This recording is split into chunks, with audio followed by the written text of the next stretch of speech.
blown away by the fact that we still had probably at least 98% of the workforce were there and waiting, just waiting for us to reopen and to get underway again. So that was a very humbling moment for us, and I do think that we've done well through that by communicating with them clearly from the start, and then offering the support that we could through JobKeeper, and telling them how to access JobSeeker and superannuation and deal with the situation so they're there for us on the other side.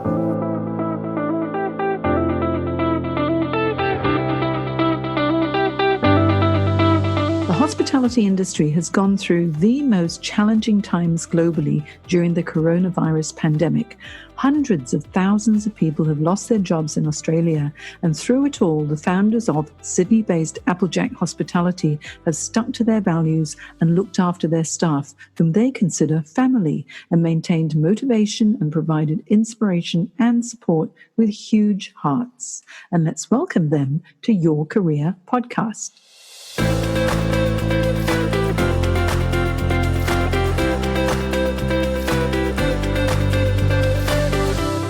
Ben Carroll and Hamish Watts, the founders of Applejack Hospitality. These two talented and very good-looking gentlemen founded Applejack, a boutique Sydney-based hospitality group, in 2011. And in 2019, they were the winners of the ALIA Group Bar Operator of the Year award.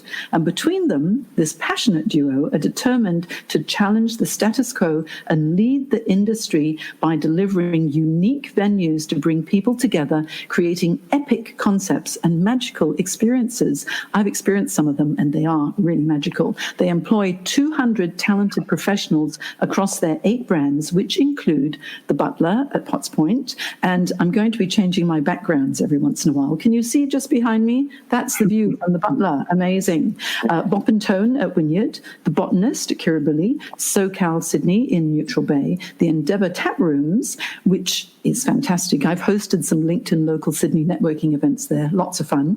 June's Shoppe and Table 60. So as the hospitality industry has faced huge upheaval due to COVID-19, we all know, the past few months has been a challenge, yes? However, with phase 1 of restrictions being lifted today, and it was at midnight, last night, let's find out what's in store for the hospitality industry, and in particular Applejack, and how Ben and Hamish are providing inspirational leadership during tough times. So welcome, Ben and Hamish. Hi, thanks for having us. Thanks, Jane. Great intro. Well, thank you. That was a mouthful, wasn't it? You couldn't have written it myself. Well, I've been to all of your venues, and it's amazing. Each one has a different theme, a different concept, a different feel altogether. And right now, with everything in hibernation, let's find out how you are leading through challenge and crisis, because I know that you've created an incredible culture at Applejack Hospitality, and it's a great place to work. So shall I start with a few questions for you, gentlemen? Okay. Go. So, Shoot. First of all, okay, you started Applejack in 2011 with 1 venue and the vision of opening 5 venues in 5 years. Now, you've successfully reached that goal, and 9 years later, you currently own and operate 5 popular restaurants, 2 cafes. Now, tell me just a little bit about the Applejack culture and what it is that drives you both. Should we start with Ben? Sure. So, as you said, we've been going now for, I think our 10 years is next year, which is exciting. And we've got a lot of the staff from early on. There's a lot of the legends that were there to help create our first venue have stayed with us this whole time. And, you know, we're in the position we are today and created the culture we have today thanks to that core team that stayed with us, and people have come along over that time.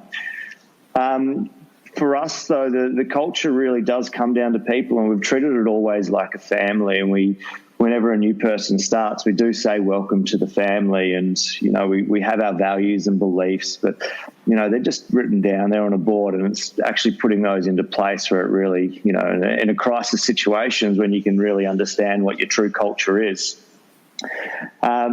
But yeah, look, a lot of it comes down to the leadership style that we had. Hamish and I have been involved in the venues from, you know, when we first opened our first restaurant, we were working behind the bar, or if kitchen hand would call in sick, we were, you know, helping out in the kitchen. We're doing absolutely everything. So I know the business is inside out. And along the way, we've, managed and evolved our leadership, that we might have had old leadership styles in the past, and we've created and molded our new leadership styles to create a company that we would want to work in and we'd want to be a part of. And we're very fortunate that we've got an incredible team around us, because, as we know, you're only as strong as that team around you, and they all believe in the same values that we have. And with that, we've built up an incredible community of customers and of our staff. And it's quite a proud moment to see us in this crisis that we're in today.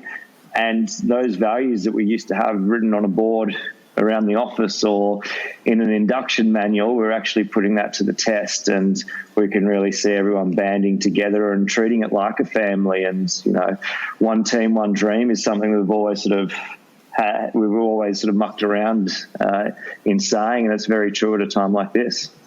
I like that. One team, one dream. I'm going to create a banner for that. Hang on, one. I'm typing this as we go. Oh, yeah. One team, one dream. I think we're the first people to say that, in fact. There we go. How does that look? One team, one dream, gentlemen. You're very savvy. You're very savvy on that system. But it's so important to really live and breathe the values, because so often organizations have their values on the board somewhere, maybe in reception. And then when you're actually in that environment, you don't actually see it displayed. And it needs to come from top down. And I know from just your reputation and what people say about you, that you really live and breathe your values. Now, can I ask something to Hamish? What have you experienced within your business as a result of this coronavirus pandemic, and how has it made you feel? On a personal level, it was obviously a very challenging time for me. It was challenging for everybody, the entire team, and I'm sure their families and their whole country, no doubt. But look, I think the initial sort of process was one of shock and disbelief. There was also an element of relief once the closure was announced, and that sounds like a strange thing to say, but we could see it coming for a number of weeks, and there was things happening in other parts of the world that were, it's just the unknown. It was just so hard to know which way it was going to go and exactly how it was going to affect us directly. And there's a lot of rumours flying around about how bad it was going to get and what it was going to do to the economy, and we could see trade starting to fall away towards the final weeks before the closure. So there was this real element of anxiety and unknowing, and the news was on 24/7 preaching doom and gloom. So that part of it was really, really challenging. Those few weeks leading up to the closure were, I would say, the hardest 2 weeks of my life to date. And then when the closure came, look, it was, I guess that's where adrenaline really started to kick in for the entire team. We all went into fight mode like most people would. And we quickly went about sort of working out the best strategies in which we could to, close the businesses down effectively and reduce as much fallout as possible. And so through doing that, we really banded together, and I think that period of time was seen as a real success for us. The team really rose to the challenge.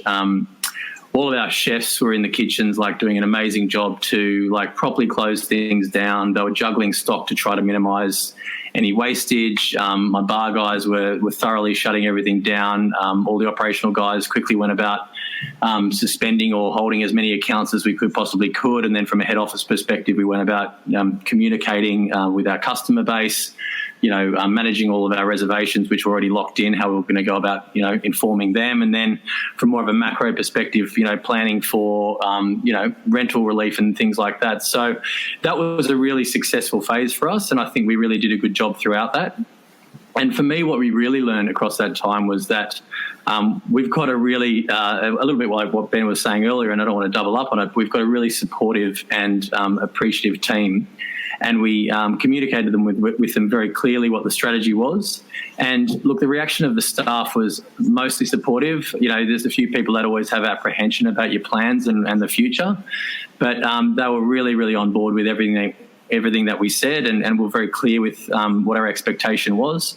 And that's not just the staff. The customers were hugely supportive. We got floods of emails of support and messages asking when we're going to be reopening, and hopefully see you on the other side, and all that wonderful support, which was really important to us at the time. But finally, we also got a lot of great support from our relationships with our suppliers and our networks out there within the liquor industry, and also our landlords. And to us, I think that highlighted, there's two ways you can go about treating suppliers and your support. You can either bully them for your best price the whole time and always try to dominate them in that area, or you can work with them for a relationship that works for both parties. And we chose the latter, and it really seemed to work for us, and it really came into its own at a period like this where they wanted to support us. They wanted to work with us through it. They understood that there was absolutely no benefit to them to try to, push us off the edge of a cliff. The whole "we're all in it together" really came to light, and it was a great moment for us, I think, to sort of have those relationships. And there was plenty of times we were brought to, literally to tears by the emotional support that we got from our team. That was probably the number one. But then, also from our suppliers, some of the things they did, I'll send cases of beer by some of our suppliers just to help me to drown my sorrows in isolation and things like that. That was truly touching, Will. Thanks, mate. I appreciate that.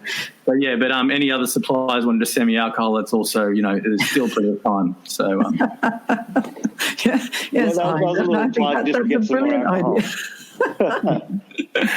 You see, that there are the benefits. But I think it's so true, because everyone needs to pull together. And yes, Ben, you want to? I was just going to say, Hamish has been homeschooling, so he needs all the alcohol he can get. Yeah, I start doing at 10 o'clock, and the first lesson starts at 10:05, and then the day's underway.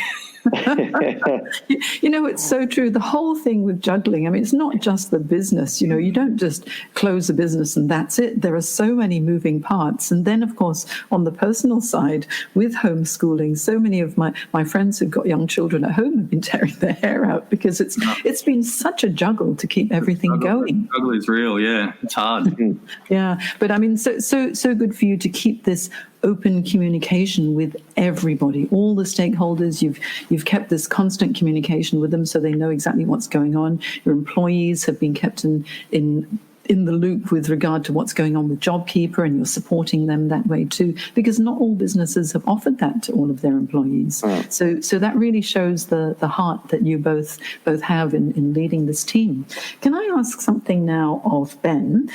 Because a number of businesses, in hospitality, they've turned to takeaway and delivery to generate revenue during self-isolation, but it wouldn't work for every single business. What's your take on this? And would that have been a viable option for Applejack? And if not, why not?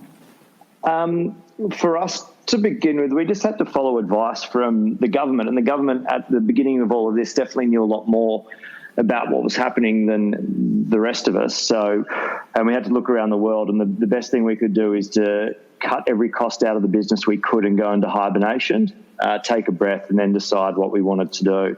After realising the path out of this was going to be so difficult, a lot more difficult than just closing down venues, we decided to focus and put all our energy into trying to trade out of this on the other side. So what happens when JobKeeper finishes after September?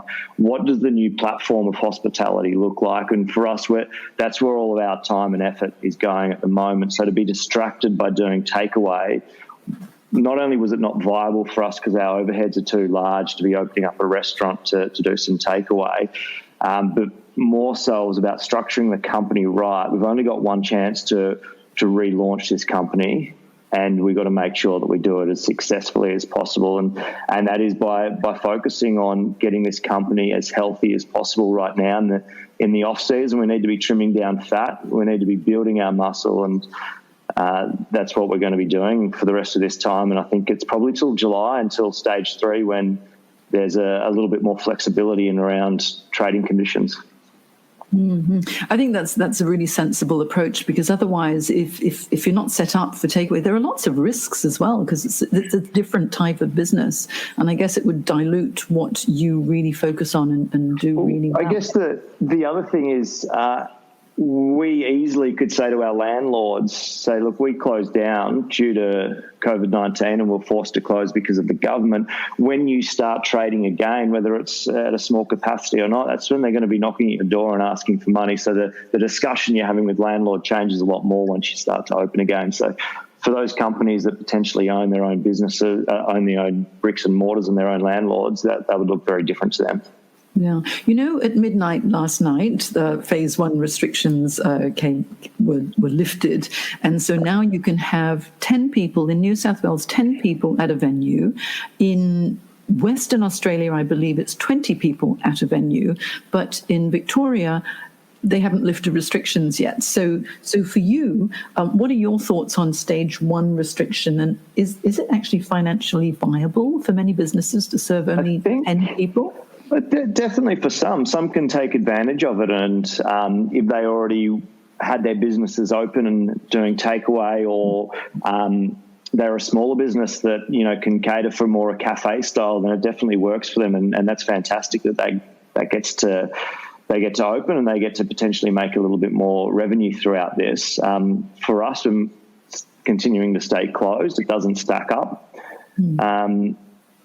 But I think when we get into, it's not till we need sort of 100 people. We need to be having our venues at almost full capacity to be able to make money. Margins in any business are slim, and we're already trying to suck every penny we can out of to make a profit. So to be opening at it's not even 10% of trade. It's just something that's not viable for us in any means. And I think it's a bit of a novelty. And I think it's a little bit short-sighted sometimes to come out of hibernation just to try to pinch a couple of pennies now when it's a drop in the ocean, when focuses could be for us at least put on the other side. For those who can actually see this, I'm going to just show here behind me. Here's Bopp Tone. Now, can you imagine this venue? At capacity, how many people? It's about 250 people, including it's got a big outside area too. Yeah. Can you imagine opening this beautiful venue at Wynyard, Bopp Tone, with only 10 people? It doesn't make sense at all, does it? No. No. Yeah, definitely. Okay, so next question, and either Ben or Hamish, you can decide who wants to answer this one. What have you been doing to keep your existing customers engaged with your brands during the self-isolation, and what's the feedback been? Because I know some of the initiatives you put in and they've been really fun. So can you tell us about them? Who wants to take this? Oh, that's a marketing question. That's for Ben. I guess we were in a couple of minds when this first started. It's like, well, what we do now, are we wasting time and effort right now trying to stay relevant and stay in people's faces? Marketing went into hibernation for a period of time. We're just starting to, I guess, get the company into a bit more of an idle at the moment. We are starting to bring back some more activity, and we have been doing for the last few weeks. And, there's general marketing activities going on there from, EDMs to, we did a fantastic Mother's Day campaign, and that was everyone in the company got to send in a photo of their mother and write them a message, and it got sent out to our 50,000 people database. So some of that feel-good sort of stuff. At SoCal and Neutral Bay, they're doing a Zoom, bottomless brunch Zoom. So we're giving you all the menus to do your tacos and to do your sangrias, and you can put up the Zoom background of SoCal, and you can do that in isolation. Chefs are doing videos. Our group bar manager, good old Lockie. Hey, Lockie's probably watching. He's done a video. So everyone's sort of getting involved. For us, it's not about look at us, look at poor us, buy gift cards. And yes, we'd love you to buy gift cards, and we're definitely trying to push that as well. But we're also just trying to stay connected, and we just want to make sure the community's there and trying to help them. And, this Zoom party at SoCal, it doesn't cost people anything to go in that. And, this Mother's Day love that we're doing, it's all about just staying connected and trying to get through this together and staying relevant. We're not trying to push anything on anyone right now, but we really hope that everyone's there to support us at the end of this. May I say that I got the newsletter from you, and on Mother's Day, my lovely daughters made the recipe, the cake recipe with the poached prunes and the chocolate cake and Nutella cake or whatever it was. It was absolutely delicious. And for you to give that, very special, obviously secret recipe, which is no longer secret, I was very impressed. Did it look as good as the one in the picture that Jason made? Or? Oh, it looked almost the same. But honestly, it was so delicious. I ate the whole thing, which was no good for my waistline. Now, right now, recent reports that less than 50% of the population in Australia actually feel comfortable to go back to a bar or restaurant with the restrictions being lifted a little bit because they fear that there'll be a second wave of the virus. Hamish, what do you believe needs to happen for customers to feel really ready to return to your venues?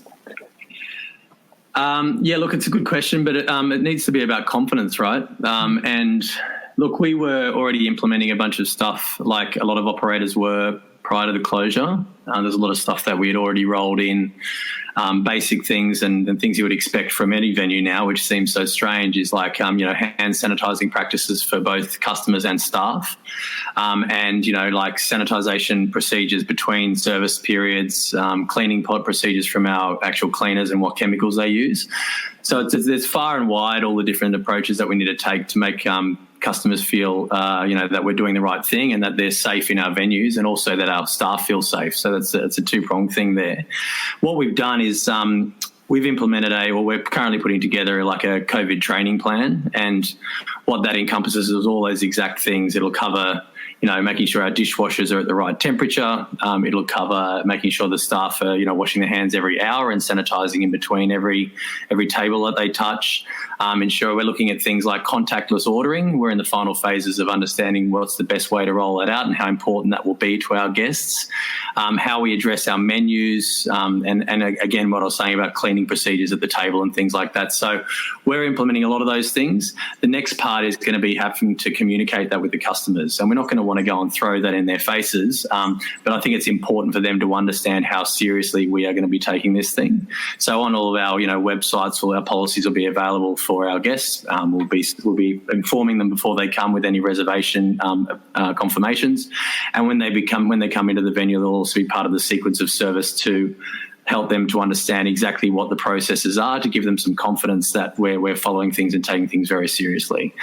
We're very lucky in the fact that we've got very clean and well-organised venues, and I think our staff will really rise to the challenge. We'll be pushing a very serious training agenda before they come back on deck. We've got some HR onboarding software that will be pushing all of the documentation through, but by and large it'll be no different for if we're launching a venue for the first time. The training procedures will be very thorough, and we'll be managing them with an iron fist to ensure that that they get adhered to, because it is that important for us that it gets managed. And for people to be confident, you need to go into a venue and see, a little bit like, if you go to a venue and you know that it's unclean and the staff are unhygienic, you can feel it anyway, but that's going to be more important than ever. And our perception and the way that we handle ourselves and the way that we handle our personal hygiene will be more important than ever, and we're taking it very, very seriously. Yeah, it sounds like you've really set the plan strategically really well. You know what? I've got all of these comments here coming through on LinkedIn. Let me just say hello to whoever's saying hello to us. So first of all, there's Jason. Jason, hello. Mark Murphy, hello. Oh, Alex Baz, hello. It's good to see you here. Jason Robertson, Mark Murphy's down in Melbourne. Bree Wales. Hi, Bree. How are you? Oh, she's a sunny Byron Bay. Joanna Stewart, good morning. Mark McCall. Hello, Jane and everyone. Gulam, good morning. Jason, that's a great point. Keeping your staff. Yes, that's right. Now, let's see. Jason says, great to see these two operators are hands-on as well. Mark Murphy says, in it together for sure. Doyle Bueller, hi, Doyle. Great conversation, Ben, Hamish. It's 20 people on Monday in Western Australia. Doyle's in Perth, so he's correcting me here. And, in New Zealand, it's level 2, which allows groups of up to 2 hours max per cover. 2 hours. I read somewhere that it was going to, some venues are letting you in for 1 hour and then moving on people on and hoping to get a total of 60 in one night. But I don't know if that would be, I wouldn't. That would be pretty hard. Yeah. Yeah. So very nice. Thank you for your comments, guys, so far. Now, let me see. If there were to be a second wave of the virus, this is what people are concerned about. Do you think that businesses will survive shutting down for a second time? And is there any way to safeguard against that? That's obviously what everyone's concerned about at the moment. And fortunately, the position we're in, we had to close down once, and it's quite costly to close down. You're losing all your perishable stock. You have to either throw that out or give that away or try to freeze it if it will keep. So it's very costly closing down, and now we're sort of trying to work out, whilst we're in hibernation, if there's going to be a second wave. I think we're still going to be in hibernation if there was. We're going to find out in the next few weeks, and we still plan to be in hibernation in that time. A lot of businesses, I don't think would, they're already just clinging on there. I don't think they would make it through. If we happened to reopen all the venues and a second wave came in October, it would be tough. I'm sure we would survive. There's always a way when there's a will, but it would be super difficult for us. And financially, we've already taken a huge hit over the last couple of months, and that would see us get in a lot more debt if that was to occur, but I've confidence we'd get through it. Mm-hmm. I guess the other part of it is that there's no secret that this is going to be around for a while. So, as operators, we need to adapt and learn how to live with it and trade with it, I think the government will be, very apprehensive to shut things down a second time unless it's very, very serious. So working with outbreaks is going to become something that we have to just deal with and manage. And part of everything, part of our policy is outbreak management and things like that. So, yeah, it would be hard to reopen again for any business if you reopen and then shut and then have to reopen again. But, I think learning to trade through it, learning how to deal with it and live with it is going to be the devil in the detail. Yeah. I think, everybody in the hospitality industry must be, thinking this and being concerned. But I think if you can mitigate risk, the best way that you can, that's all that you can do. And I think you're staying in hibernation for a little bit longer to wait and see is probably a really good policy. It's been extremely challenging, obviously, for the hospitality industry, and hundreds of thousands of professionals in the industry have been stood down because of this, and it's turned the world on its head. What's been your employment and leadership strategy during this time? And I asked this of Hamish. Look, I think we mentioned it earlier. The main thing was communication. From the very outset of this thing, like long before we had to shut down, we made it our position that we would communicate often and we would communicate with clarity, and we would be fully transparent on what our plans were, and we were also fully transparent on how the business was financially at the time. And what we needed to do as a company to get through it together, and what sacrifices would need to be made by the entire team to do so. And that wasn't just something that we just pushed out to our general managers and head chefs and things like that. We included everybody in on the journey, and so to do so, we went about setting up, because we had a lot of communication methods through rostering systems and things that we put on hold to try to save costs. So we put together some WhatsApp groups with the entire team. We created a Facebook page called Applejack United, and that was bringing together, because traditionally all of our, groups were sort of working in venue silos in some regards. So we brought everybody in together, and we went about just communicating as much as we could through, and part of it was policy. So, if there were things that we needed to communicate in relation to, how we're going to close down and what was going to be happening with them from an HR perspective, and, things about JobKeeper and just stuff like that. A lot of it was to do with that. But we also just communicated with them about, what the health of the company was like and how we were going to sort of trade through this, or not trade through this, to navigate through this. And, a large part of our strategy was that whilst we can't support the entire team, or couldn't support the entire team in a monetary perspective for a long period of time at least, a lot of casual staff, and there's a lot of, we've got a lot of sponsored workers that didn't get as much support from the government as we were hoping. So we went about trying to offer them as much advice and as assistance as we could to get them through this. So, our HR manager was, going through and pulling everything apart in relation to how you communicate a rental reduction with a difficult landlord, or, we were sending them updates in relation to how they would go about accessing their superannuation if that was something that was available to them. Because we knew that there was a ton of information out there. A lot of our staff, some of them not such great English speakers, we needed to really distill that down, take out the nuggets that actually applied to them, and we distributed that information out as often as we possibly could.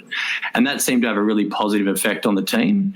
And then another part of it is just about, remaining optimistic. You could sort of preach all doom and gloom, and it is a very challenging time.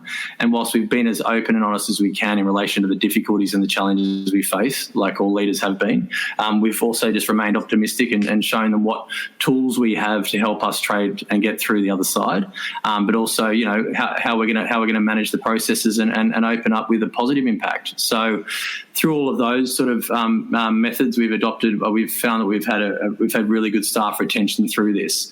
Not so long ago, well, about 3 or 4 weeks ago, we were communicating with all of the different staff individually.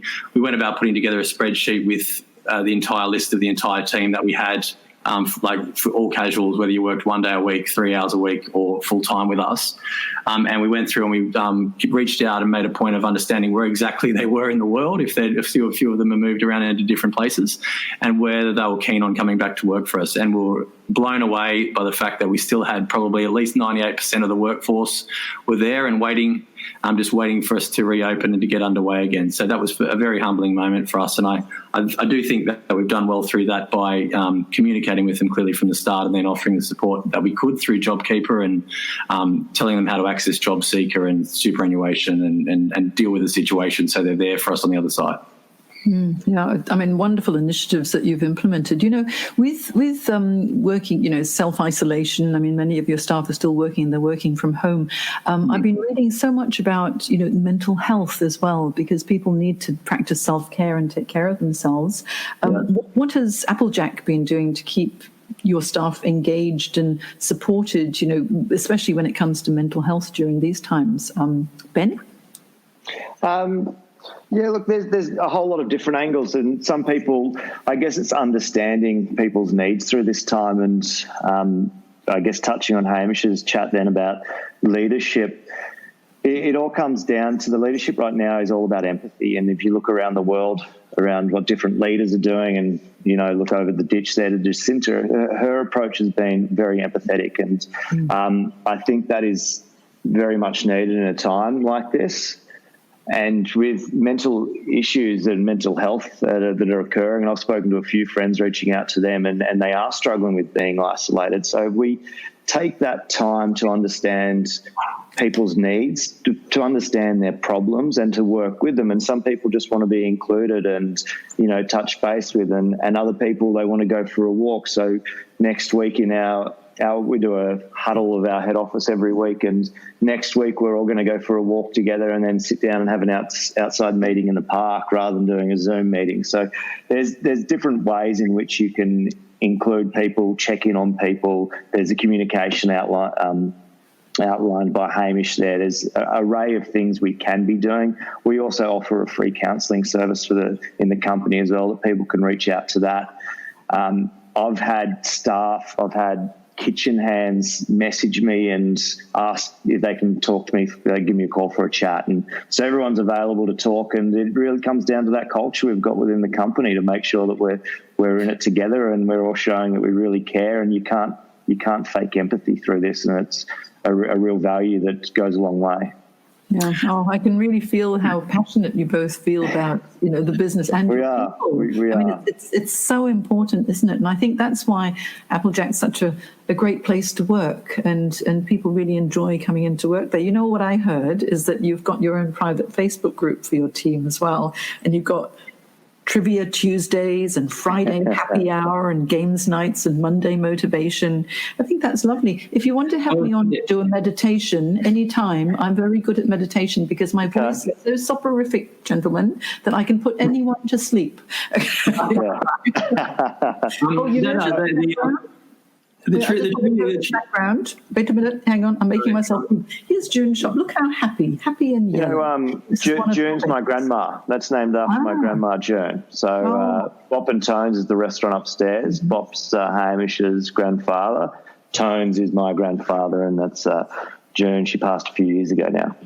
Oh, that's so beautiful, and keeping up with the family theme as well. Yeah. I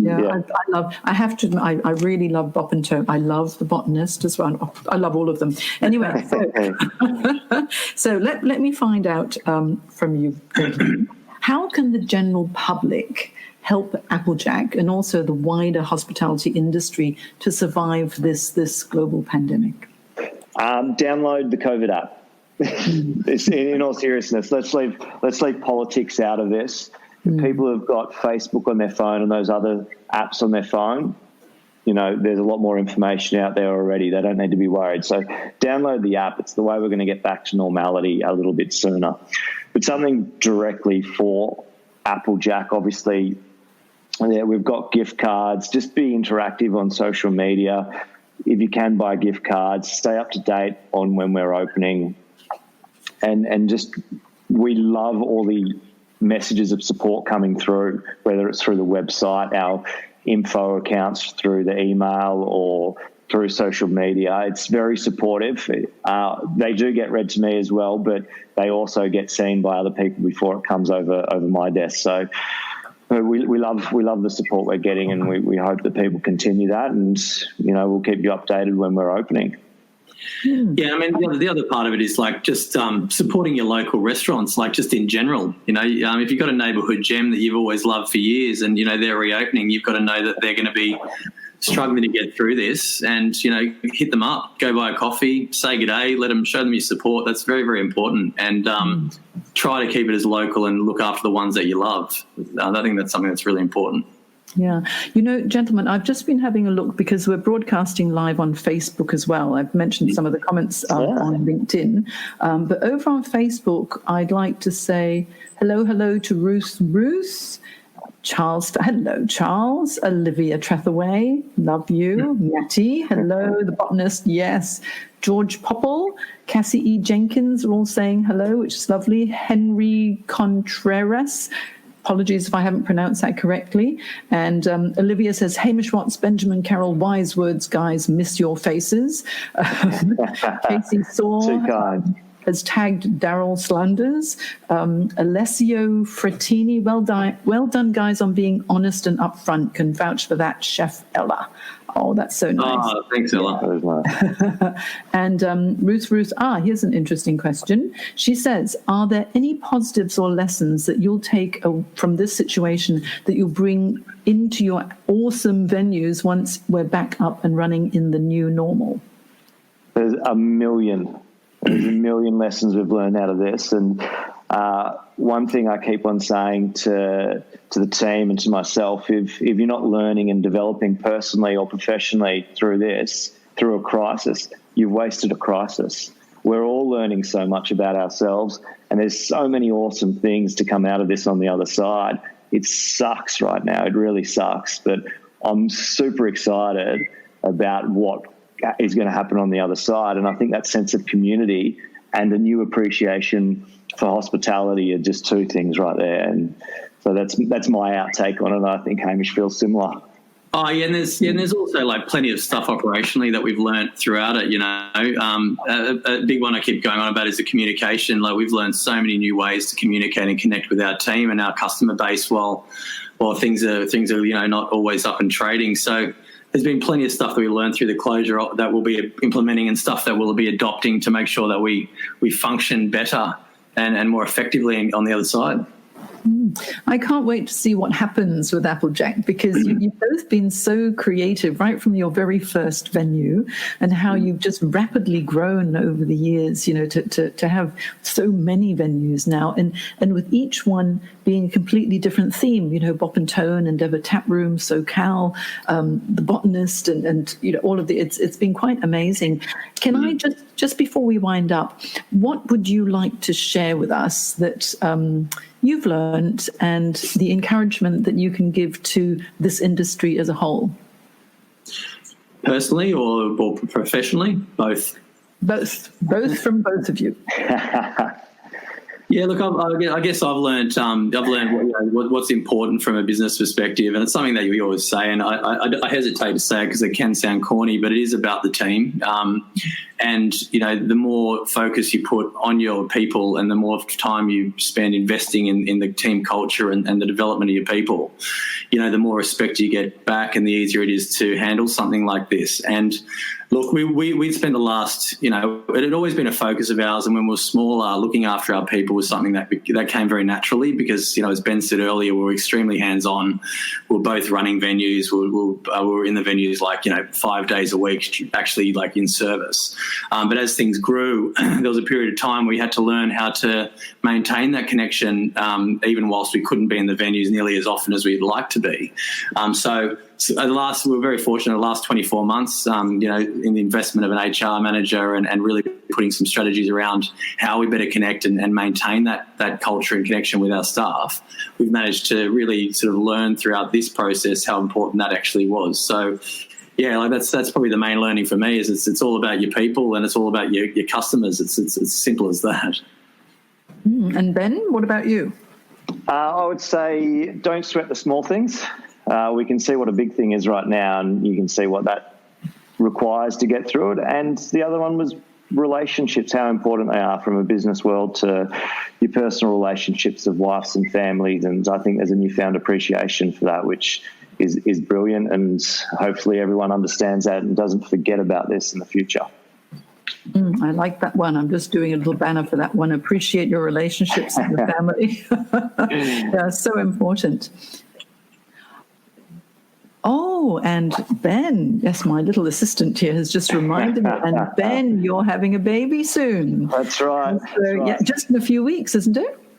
38 weeks today, Jules is. So in another 2 weeks, the bags are packed. They're at the front door, and to drop a button, we'll drop something else. We could be in that car on the way to the hospital. So what an exciting time! This is your first baby. Yeah, this is our first. So this last few weeks at home has actually been, there's a silver lining. It's been pretty incredible just having this time with Jules and myself and our dog, and really enjoying that and preparing for the baby and having some super quality time together. And even, once baby's born, whilst we're working incredibly hard at the moment, we're not having to go into the office every day or going to the venues. So I'll be able to be a lot more involved in the baby's first, month of life or something like that. So exciting times. Beautiful time in your life. That's wonderful. Congratulations. And Hamish, you have children. How old are your kids? I've got a beautiful daughter, Frankie, who's 5. She's just gone back to school 1 day a week for now. Hoping that might ramp up a little bit soon to free my time up a little bit. But she's it's been an amazing experience, to be honest. We've developed a very close relationship over the last few months working together, and the most amazing thing is just to see how fast they learn. They are actually sponges, and she's been amazing and very supportive, and just a beautiful little soul throughout this whole thing. And then I've got an 18-month-old little terror, and he's his name's Indy, and but he's it's also been amazing for having him around the house. And I think the one thing about having a child of that age is Frankie, to a lesser extent, she sort of knows there's something going on, but he has no idea, and he's just like, he's peaking and loving life at the moment. And you wake up to smiles, and you just realise, that's where it's at, isn't it? There's nothing really more to life than that, and that's what keeps me going every day. So. I'm laughing because I'm just looking at some of the Facebook comments now. Alistair Flower, I don't know who Alistair Flower is, but he's saying hotties. Settle down, Alistair. Erin saying, great interview, Jane and guys. Lindy Riggs says, great interview, Ben and Hamish. Simon Johnson said, so exciting, Ben. So, I mean, I don't know, so everyone's behind you. You have created a really wonderful family culture.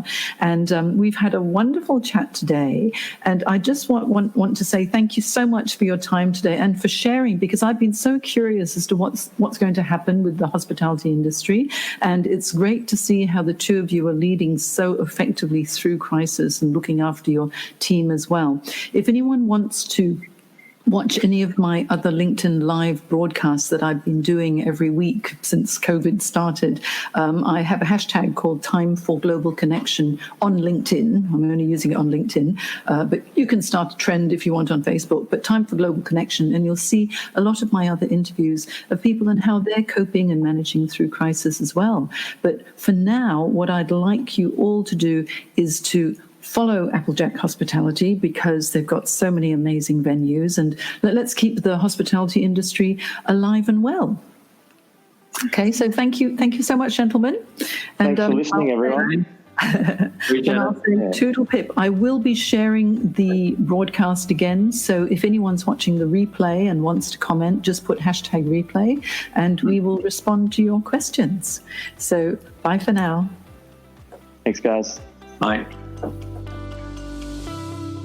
If you enjoyed this podcast, please subscribe to us on iTunes, and we will see you next time.